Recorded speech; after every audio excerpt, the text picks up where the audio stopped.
leaving only Due West. Started getting up onto the ladder now, and they're almost set. First of 9. Red light is on. The field is set. About to go. Stalls open back, they're off and racing, and Snippy Miss was the first of them to leave. Out quickly also Express Time, and Due West also commenced well. In behind those, Fiery Water pushing up underneath of them and will go to the lead onto the course proper. So Fiery Water settled in front of Express Time, and Due West down on the inside City Circle. Snippy Miss being followed then deeper on the course. Trapped out there wide is Vital Blast, and towards the tail end of the field is BEL20210612 Race. Clearly no public address system at the moment here at the 450. No point looking this way. I'm not an electrician nor a technician. They straighten for home, and Express Time on the outside goes up, challenges Fiery Water. About 2 lengths behind them, Due West, Snippy Miss, followed by City Circle. Vital Blast is starting to lengthen down the middle. Express Time hit the front. Due West, Snippy Miss coming between them. Express Time with 100 left to go though. He now sneaks clear from Fiery Water. Snippy Miss, followed by Vital Blast. Due West came to an abrupt halt, and Express Time won the first. Express Time beat Snippy Miss, Fiery Water and Vital Blast. Camera for third. Behind them, BEL20210612 followed further back then when they'd pulled up behind those.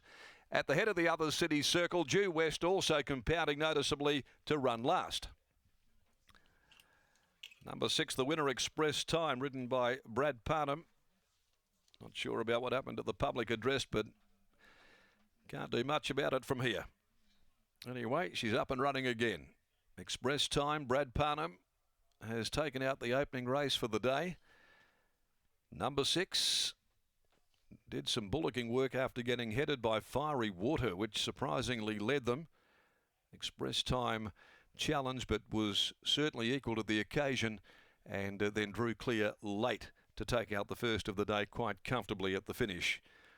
Express Time by War Chant, trained by Neville Parnham, ridden by Brad Parnham, races in the Yarradale stud colours of Ron Sayers. A part owner with Santo Walliardo, Nev and Carolyn Parnham and Bob Pearson, and defeats 7 Snippy Miss by Snippet Son out of Medico Miss, Clint Johnston Porter for the Durant stable, and 4 Vital Blast getting third in the photo by Vital Equine from Absolute Cracker, Kate Southern for Justine Erkelen's. Fourth is number 1 Fiery Water, and it's 3/4 of a length and a short neck. Those margins 58.90, 34.16, the final 600. You got to giggle, Marty, at the crowd when they start yelling to say turn on the PA, as if it wasn't. As if it wasn't. Not much you can do from here. We're going to go down.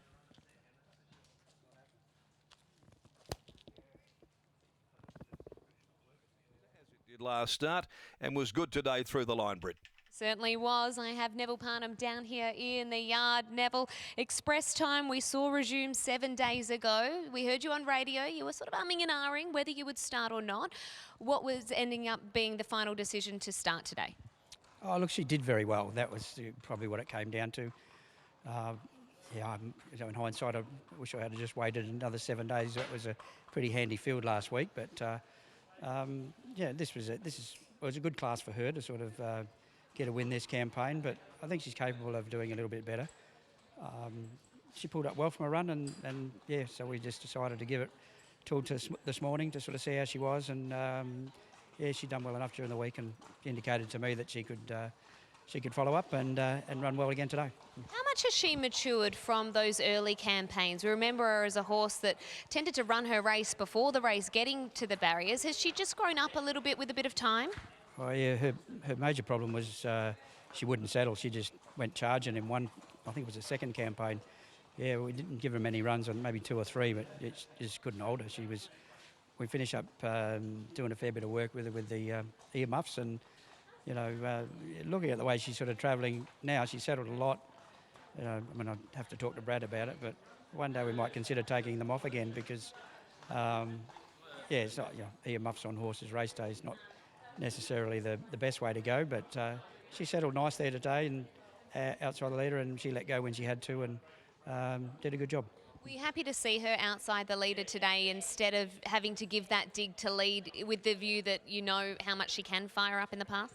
Yeah, she travelled pretty hard last week when he had to give her a little bit of a squeeze to get across, but a smaller field today And Brad said, and he thinks that most of the wins she's actually sat in the races, and even though, you know, in a lot of races she has led due to the fact that she wanted to go hard, but you know, she's learning, and yeah, hopefully more wins in store. Looking forward to seeing her progress this campaign. Well done. Thank you. There's Neville Parnham, and Scott is with Brad. Bradley Parnham joins me after the win of Express Time. Brad, that's a bit of a different mare than we saw maybe 2 preparations ago when you couldn't hold her in a prelim. Yeah, that's it. Yeah, she used to get really fired up, but you know, Dad's done a lot of work with her, and she wears earmuffs now, so she's a bit more relaxed. But yeah, that's probably why she was able to sort of settle so well today, and she had that finish. It was the same position that she was in 7 days ago in the breeze. Was she a little bit kinder underneath today? Yeah, I think so. I think even though I was outside the leader last start, she was still overdoing it, and it really brought her unstuck last start. So having that run today and just relaxing that bit better, it gave her a good finish. Listening to your dad, one of the questions for you is going to be at some stage will we be able to take the earmuffs off? Her thoughts? I don't think there's any need to, but if he's going to do it, I'd probably do it deep into a prep once she's had a few runs and she can settle that way. But if you sort of took them off first or second up, I think she'd probably just run. Expectations for dance music?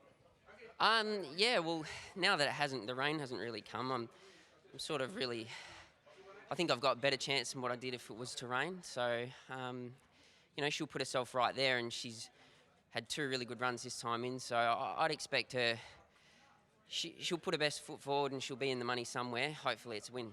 Best of luck. Cheers. There's Brad Parnham, of course, will partner dance music in the Hyperion later on this afternoon. But it's Express Time who takes out the first here for Brad and his father, Neville.